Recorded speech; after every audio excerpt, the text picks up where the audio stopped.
بسم اللہ الرحمن الرحیم وبہ نستعین انہ خیر ناصر ومعین وصلی اللہ علی محمد وآلہ الطاہرین والاسم منہ معرب ومبنی لشبہ من الحروف مدنی۔ الحمدللہ، خداوند منان کے لطف و کرم سے کتاب سیوطی میں باب اول جو کلمے اور کلام کے بارے میں تھا وہ تمام ہوا۔ دوسرا باب یہ معرب اور مبنی کے بیان میں ہے کہ انشاءاللہ یہاں پر تفصیلاً مطالب کو ذکر کریں گے۔ سب سے پہلا نقطہ جس نقطے کی طرف توجہ کرنی چاہیے وہ یہ ہے کہ ایک لحاظ سے اسم کی دو قسمیں ہیں، یا اسم معرب ہے یا اسم مبنی ہے۔ اسم معرب جیسے کہ آپ ہدایہ اور سمدیہ میں بھی پڑھ چکے ہیں، اس اسم کو کہتے ہیں کہ جس کی آخر عوامل کے تبدیل ہونے سے تبدیل ہو۔ مثلا جیسے زید، جاءنی زید، رأیت زیدن ومررت بزید، بس کلمے کی آخر عوامل کے تبدیل ہونے سے تبدیل ہو۔ اس میں مبنی اس اسم کو کہتے ہیں کہ جس کی آخر ثابت ہو، عوامل کے تبدیل ہونے سے تبدیل نہ ہو۔ یہ آپ لوگ پڑھ چکے ہیں۔ خوب، آقا فرماتے ہیں کہ اصل اور قاعدہ اسم کے بارے میں یہ ہے کہ اسم کو معرب ہونا چاہیے۔ اصل قانون یہ ہے کہ اسم کو معرب ہونا چاہیے۔ کیوں؟ اس لیے کہ اسم بیچارہ ایک ہی صیغے سے، ایک ہی لفظ سے مختلف معانی کو قبول کرتا ہے۔ مثلا یہی زید ہے، اس پر فاعلیت کا معنی بھی آ سکتا ہے، مفعولیت کا معنی بھی آ سکتا ہے، اضافت کا معنی بھی آ سکتا ہے۔ اب یہ ایک ہی اسم ہے، اپنے ایک ہی لفظ کے ذریعے سے ان مختلف معانی کو قبول کرتا ہے۔ اب جب مختلف معانی کو قبول کرتا ہے تو ہمارے پاس علامت ہونی چاہیے نا، پتہ چلے نا یہاں پر کس معنی کا ارادہ ہے۔ فاعلیت کا اگر ارادہ ہو تو وہاں پر اسم پر علامت چاہیے، مفعولیت والا معنی ہو تو علامت چاہیے، اضافت والا معنی ہو تو علامت چاہیے۔ تو اس اعتبار سے اسم میں اصل یہ ہے کہ وہ معرب ہو، درست ہے۔ لیکن اسم ایک صورت میں مبنی ہوتا ہے، اگر اسم حرف کے ساتھ شباہت مدنی پیدا کرے۔ اگر اسم حرف کے ساتھ شباہت مدنی پیدا کرے تو اسم مبنی ہو جاتا ہے، وگرنہ جیسا کہ عرض کیا کہ اصل اس میں یہ ہے کہ اسم کو معرب ہونا چاہیے، شباہت مدنی کی وجہ سے اسم مبنی ہو جاتا ہے۔ اچھا، یہ شباہت مدنی کیا ہے؟ دیکھیں، جو حرف کے ساتھ شباہت ہے اسم کی وہ دو طرح کی ہے۔ ایک شباہت مدنی ہے اور ایک شباہت غیر مدنی ہے۔ مدنی وہی قریب کرنے والی، نزدیک کرنے والی، ادنا یدنی، اس سے بنے گا مدنی، یعنی قریب کرنا، قریب کرنے والی۔ شباہت مدنی سے مراد یہ ہے کہ اسم حرف کے ساتھ شباہت رکھے، شباہت مدنی جو حرف کے ساتھ ہے، اسم حرف کے ساتھ شباہت رکھے اور بعد میں کوئی ایسی چیز نہ آئے جو اس شباہت کے ساتھ تعارض رکھے، اس شباہت کے ساتھ ٹکرائے، کوئی ایسی چیز بھی نہ ہے، اسے کہتے ہیں شباہت مدنی۔ یعنی اسم نے جیسے ہی حرف کے ساتھ شباہت رکھی ہے.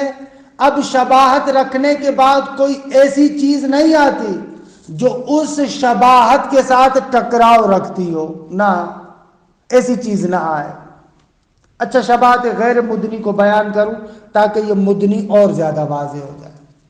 شباہت غیر مدنی یہ ہے کہ اسم حرف کے ساتھ شباہت رکھتا ہے لیکن بعد میں ایک اور چیز آ جاتی ہے جو اس شباہت کے ساتھ ٹکراؤ پیدا کرتی ہے، مقابلہ کرتی ہے، معارضہ کرتی ہے.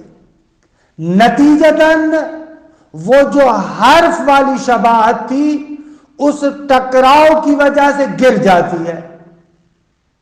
خوب، جب وہ اس ٹکراؤ کی وجہ سے گر جاتی ہے تو اسم اپنی اصلی حالت پر یعنی اعراب پر آ جاتا ہے. مثال دوں اس کی میں، مثلا ایو استفہامیہ، انشاءاللہ آگے ذکر کریں گے کہ ایو مختلف معانی میں استعمال ہوتا ہے. ایو استفہامیہ ہے، ایو شرطیہ ہے. تو کہتے ہیں ایو استفہامیہ یا ایو شرطیہ حرف کے ساتھ شباہت معنوی رکھتے ہیں کیونکہ استفہام معنی حرفی ہے. شباہت معنوی میں اس کی وضاحت کروں گا. استفہام معنی حرفی ہے. اسی طریقے سے شرطیات معنی حرفی ہے. ایو استفہامیہ اور ایو شرطیہ حرف کے ساتھ شباہت معنوی رکھتا ہے، ٹھیک. لیکن بعد میں ہم دیکھتے ہیں ایک اور چیز آتی ہے جو اس شباہت کے ساتھ ٹکراتی ہے. وہ چیز کیا ہے؟ وہ اس ایو کا دائم الاضافہ ہونا ہے. خوب، اضافہ اسم کی خصوصیات میں سے ہے، اسم کی علامات میں سے ہے. اب یہ جو دائم الاضافہ ہونا ہے، ایو اسماء دائم الاضافہ میں سے، یہ ہمیشہ مضاف ہوتا ہے. اچھا، اب یہ اسم کی خصوصیات اس ایو کو اسم کی خاصیت کی طرف لے کر جاتی ہے، یعنی اعراب کی طرف. ادھر سے جو حرف کے ساتھ شباہت تھی وہ شباہت اس کو حرف کی طرف یعنی بنا کی طرف لے کر جا رہی تھی. اچھا، اب ان دونوں چیزوں میں ٹکراؤ ہو گیا. حالانکہ کہتے ہیں اذا تعارضا تساقطا، جب ان دونوں چیزوں نے آپس میں تعارض کیا تو دونوں گر جائیں گی. نتیجہ کیا نکلے گا کہ اسم کو اپنی اصل حالت پر رکھیں گے. اصل حالت پہ رکھیں گے یعنی کیا؟ یعنی اعراب پہ رکھیں گے. اسے کہتے ہیں شباہت غیر مدنی. خلاصہ کلام، شباہت مدنی یعنی وہ شباہت جو اسم کو حرف کے بالکل قریب لے کر جاتی ہے. درست آقا؟ اور شباہت غیر مدنی یعنی جو اسم کو حرف کے بالکل قریب نہیں لے کر جاتی، بہت زیادہ قریب نہیں لے کر جاتی. کیونکہ درست ہے کہ حرف کے ساتھ اسم شباہت رکھتا ہے لیکن ایک اور چیز آتی ہے جو اس شباہت کے ساتھ معارضہ پیدا کرتی ہے، ٹکراؤ پیدا کرتی ہے. نتیجتاً اسم حرف کی طرف نہیں لڑھکتا بلکہ اپنی جگہ پر باقی رہتا ہے. دیکھیں اس عبارت کے ٹکڑے کو، ھذا باب المعرب والمبنی، کہتے ہیں یہ معرب اور مبنی کا باب ہے. کیوں؟ ترکیب تو روشن ہے. پہلے دیکھیں شعر کا ترجمہ. میں کوشش کر رہا ہوں کہ الفیہ کے اشعار کی جدا گانا یعنی پہلے مرحلے میں خود ناظم کے شعر کا مستقل ترجمہ کروں پھر شعرا کی طرف جاؤں تاکہ آپ کو پتہ چلے. اگر الفیہ کے اشعار یاد بھی کرتے ہیں تو جدا گانا شعر کا صحیح طریقے سے ترجمہ آپ کو آتا ہو. الاسم منہ معرب و مبنیون، کہتے ہیں اسم، اس اسم میں سے بعض اسماء بعض اسم معرب ہیں و مبنیون، یہ بھی در حقیقت ہے و منہ مبنیون، اور بعض اسم مبنی ہے. اسم میں سے بعض اسم معرب ہیں اور بعض مبنی ہیں. اچھا، مبنی ہوتے ہیں کس وجہ سے؟ لشبہن مدنی من الحروف، اصل میں شعر ہے لشبہ من الحروف مدنی، لیکن صحیح ترجمہ کرنے کے لیے شعر کو میں تھوڑا سا توڑتا ہوں. مبنی ہوتے ہیں بعض کیوں؟ لشبہ، اس شباہت کی وجہ سے کہ مدنی من الحروف، جو شباہت ان کو حرف کے قریب لے کر جاتی ہے. من الحروف کو مدنی کے متعلق کرو، اور مدنی لشبہ، شبہ کے لیے صفت ہے. ترجمہ روشن ہوا؟ بعض مبنی ہیں کیوں؟ لشبہ، اس شباہت کی وجہ سے کہ مدنی من الحروف یا مدنن من الحروف، جو شباہت قریب کرتی ہے حرف کے. یہ من الحروف کو میں نے مدنی کے متعلق کیا ہے، شبہ کے متعلق نہیں کیا، کیونکہ اس میں کام ہے. اچھا، والاسم منہ یعنی ای بعضہ، یہ بعضہ سے تفسیر کر کے بتاتے من یہاں پر بعض کے معنی میں، تبعیض کے معنی میں. بعضہ متمکنون، معرب کو متمکن بھی کہتے ہیں، درست آقا. وَهُوَ مُعْرَبٌ، متمکن ہے یعنی وہی معرب ہے. جارن علی الاصل، جیسا کہ عرض بھی کیا کہ اسم میں اصل یہ ہے کہ وہ معرب ہو.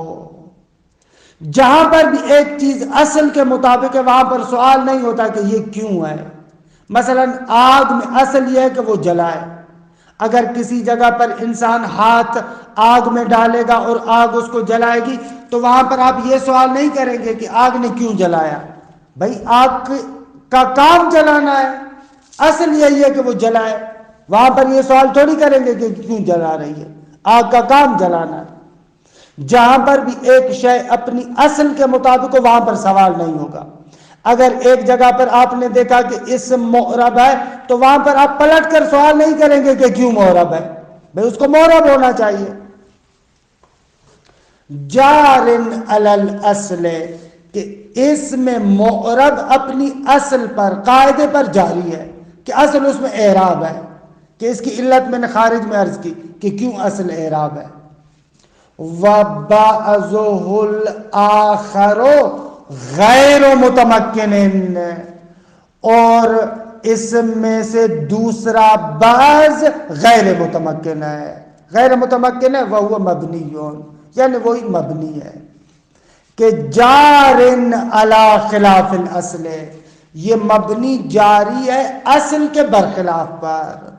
اصل اور قاعدہ اس میں یہ تھا کہ معرب ہوتا، لیکن اسم اگر مبنی ہو گیا ہے تو یہ خلاف اصل ہے، اپنے خلاف اصل پر جاری ہوا ہے، اصل یہ نہیں ہے. اچھا، مبنی ہوتا ہے کیوں؟ وَإِنَّمَا يُبْنَى، فرماتے ہیں کہ صرف اور صرف اسم مبنی کیا جاتا ہے لِشَبَهٍ فِيهِ، اس شباہت کی وجہ سے کہ جو اس اسم میں پائی جاتی ہے. من الحروف متعلق بقولہ مدنی، کہہ رہے ہیں اس من الحروف کو مدنی کے متعلق کرو، یعنی ایسے کہو لِشَبَهٍ مدنن من الحروف. اسم کو مبنی کیا جاتا ہے اس شباہت کی وجہ سے کہ جو اس اسم میں ہے. ٹھیک، شباہت مدنن، ایسی شباہت جو قریب کرنے والی ہے من الحروف، حروف کے. مدنن ای مقرب لا، یعنی اس اسم کو قریب کرنے والی ہے، کس کے؟ حروف کے. ترجمہ سمجھ میں آیا؟ وَاحْتَرَزَ بِهِ عَنْ غَيْرِ الْمُدْنِي، بھائی یہ مدنی کی قید کیوں لے کر آئے؟ کہتے تاکہ غیر مدنی سے اعتراض کرے، خارج کرے غیر مدنی کو. شباہت غیر مدنی اسم کو مبنی نہیں بناتی. اچھا، شباہت غیر مدنی کیا ہے؟ وَهُوَ، یہ غیر مدنی کی تعریف ہے. یہ غیر مدنی ما آرزہ، وہ شباہت ہے کہ جس شباہت کو عارض ہو، ہو کی ضمیر ما کی طرف، اور آرز کا فاعل ما یقتضی الاعراب.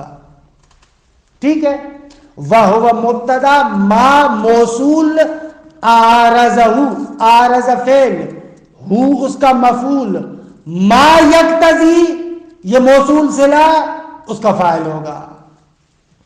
وہو یہ غیر مدنی، ما وہ شباہت ہے کہ آرزہو اس غیر مدنی پر عارض ہو، داخل ہو کیا؟ ما وہ چیز کہ یقتضی الاعراب جو اعراب کا تقاضا کرتی ہے.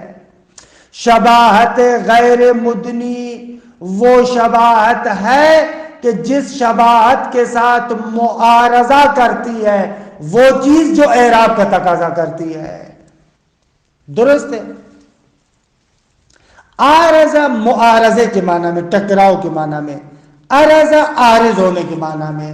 تو میں ترجمہ کر رہا تھا عارض ہو نہ، آرزہ کا ترجمہ کرو، ٹکراؤ کا.